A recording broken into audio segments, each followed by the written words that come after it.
A news report claims Australia found China to be behind a cyber attack against its national parliament. But the facts are few and far between. What's the bigger picture of China-Australia ties? Stay with us.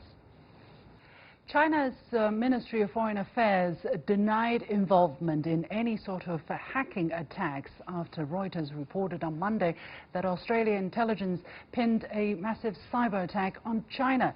According to the news article, Australia's Cyber Intelligence Agency concluded in March that China's Ministry of State Security was responsible for the attack, but that the findings should be kept secret to avoid disrupting trade relations with Beijing. However, no concrete proof or named sources appeared in the article, and the report remains to be seen. So how viable is the story, and what does it reveal about greater China-Australia ties, a bond that's been under increasing pressure in recent years? Joining me for the discussion here in the studio is Qinduo, Senior Fellow at the Pangoal Institution, a think tank based in China, and Nick Coyle, CEO and Executive Director of AustCham. Gentlemen, welcome to the point. So let's read a little bit into the article, which says Australia Cyber Intelligence Agency, the Australian Signals Directorate, or ASD, concluded in March that China's Ministry of State Security was responsible for the attack, but the article provides no proof and adds that the Australian government has not disclosed who it believes was behind the attack or any details of the report. The news article also says Reuters has not reviewed the classified report, and that the entire story comes from just 5 people with direct knowledge of the matter who declined to be identified due to the sensitivity of the issue. So as I read a story like this, it's always very difficult for me to understand what's happening and let alone believe what's being written there. However, there are very often stories that's written by, based on anonymous sources. So, Nick, how should people approach such a story? I mean, what is your first impression when you read the report? I hope you read it. How credible is it? Oh, look, I've got no special insight for you, I'm afraid. You know, the story came out. I mean, my journalist friend here might have a better take on it than I would. But as a business community, we're focused on the core issues for us, and these sorts of stories will come up from time to time, and we'll see over a period of time what comes of it. Qinduo, what do you read out of such a story? I mean, how can you? I mean, I understand from a journalistic point of view, sometimes you have to keep your sources anonymous, but you have to write such a story because you believe there is certain value to it, that people should understand it. But here, when we have a cyber attack which is not disclosed, when we have a report which has not been read, when we have only 5 people who have not been named, how are we supposed to read such a story? Well, this is not the first time accusations, against China made by Australian side. So I think it's a bit strange if you say, oh, there's somehow they try to hide this accusation from seeing the light. And also remember, intelligence is almost it's almost in any case very difficult to decide whether the intelligence is correct or not. Remember what happened to 2003 U.S. invasion of Iraq based on false evidence. And as to this specific story, I don't think we should give it probably too much credibility, but it does raise an issue of how the Australian side, in particular, the intelligence folks and also defense community people, usually they have a hawkish view about China. So, whenever there is an issue, I don't think they will be shy to raise the issue to the Chinese side or to the Australian media.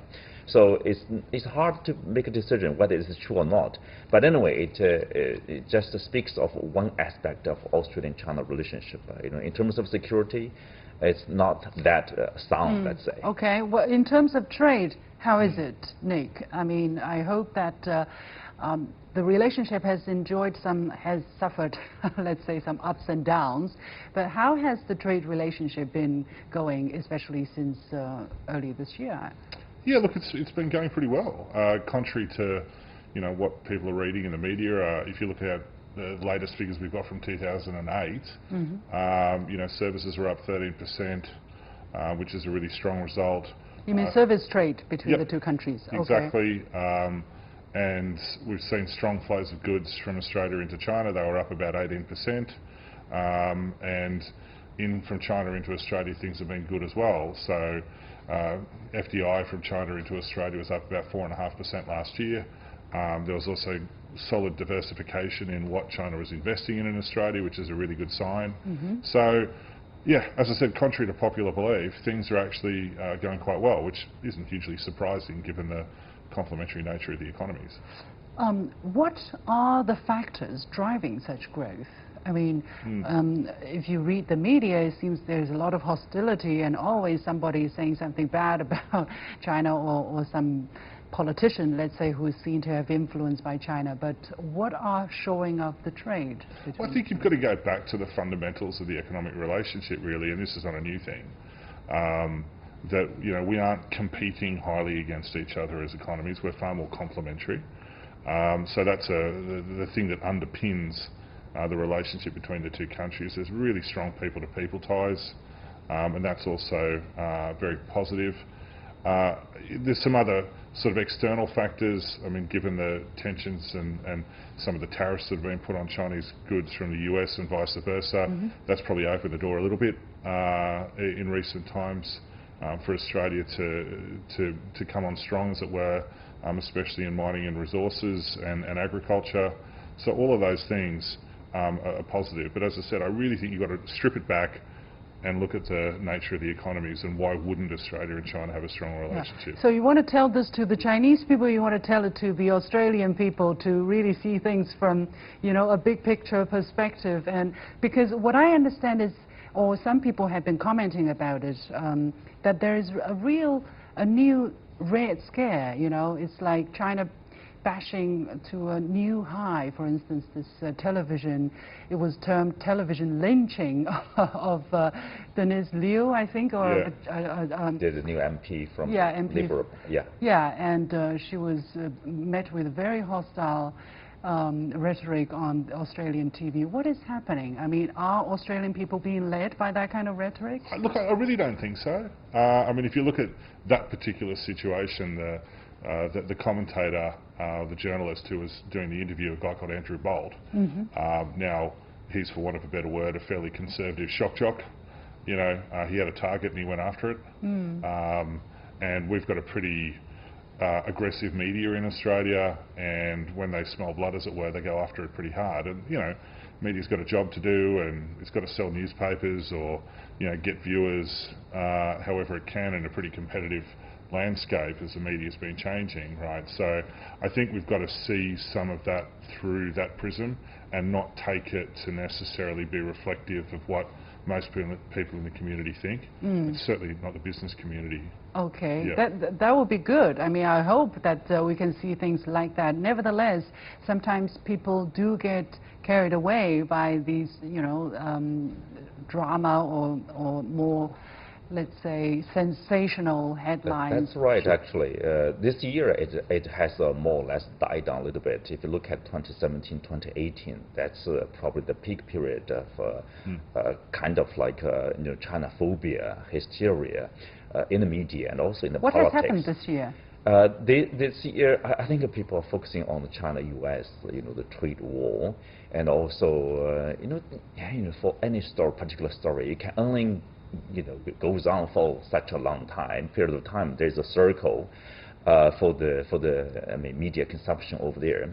But I think if you look at Australia, just as Nika said, in business community in general, they understand better about China and also China-Australian relationship. They are more supportive of a stronger relationship because that's a win-win cooperation. Both benefit from that. Well, the business community might not have the say either. I mean, sometimes that's the problem because because they're seen to be, you know, at a conflict of interest. For instance, in his visit to Sydney last month, U.S. Secretary of State Mike Pompeo actually said countries could not separate trade and economic issues from national security, and that you can sell your soul for a pile of soybeans or you can protect your people. That's a very strong statement. How do you look at it? Well, it's not particularly unusual to hear strong statements coming out of the Trump administration, is it? So I wouldn't put a great deal of stock into that. I don't think it has a great deal of impact in Australia's position in these issues. I mean, it's been very consistent policy from our government, going back, through multiple prime ministers and going back quite a long time, that we've got to focus on the things that China and Australia have got in common. And yeah, from time to time there will be a difference of opinion. From time to time there might be some competing priorities.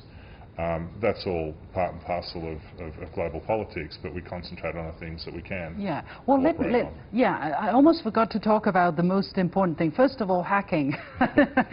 And secondly, this fear of retaliation from China if they point finger at China, accusing China. Nick, let me ask you about this. You've been in China long enough. Yep.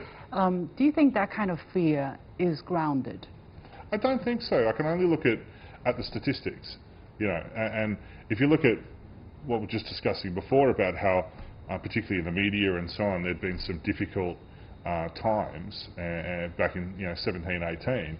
If you go back and look at the numbers, visas were up, visa applications and approvals were up about 5.5%. Student numbers were still strong, I think up around a bit over 5%. So in terms of Chinese people voting with their feet, in case Australia comes in saying, China, you did the hacking, is China likely to say, okay, we are not going to do business with you, we'll punish you for making that kind of accusation? I think that's what the report is implying. Well, I think to start with, so I was just going to say one thing, to start with, as far as I'm aware, Australian government hasn't given any credence to it, and the Chinese government have come out with a very sensible statement on the issue. So on this particular issue, it doesn't seem to be a massive amount in it. Okay, Qinduo? Let me say for one thing, I think a lot of people exaggerate sometimes. Forgive me for saying this. How important Australia is to China. Remember, Australia is large in terms of size, but in terms of population, it's a small nation.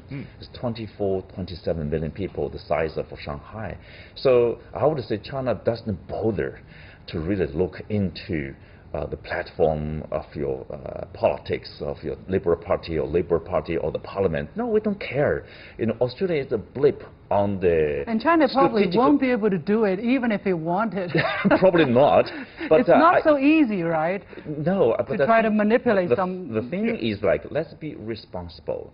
I mean, how many times do you hear China complaining that China being attacked, being hacked by other countries? It's not that we are not being attacked or being hacked by Australia, by the United States, by the Five Eyes countries.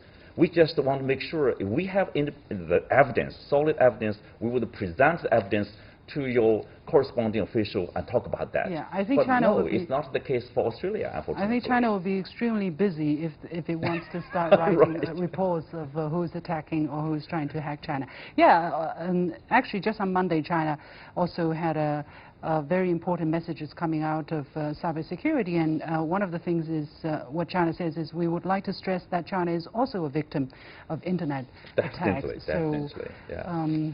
I don't know. And then also, we have to leave it there. We'll talk about it next time. Thank you so much, Qinduo from Pangoal Institution and Nick Coyle from AustCham. Pleasure. Thank you. And with that, we come to the end of this edition of The Point with me, Liu Xin. Follow me on Facebook and Twitter using the handle The Point with LX. Download the application called CGTN to watch the show on your mobile devices, or go to YouTube and look for CGTN The Point. Thanks for watching. You've got The Point.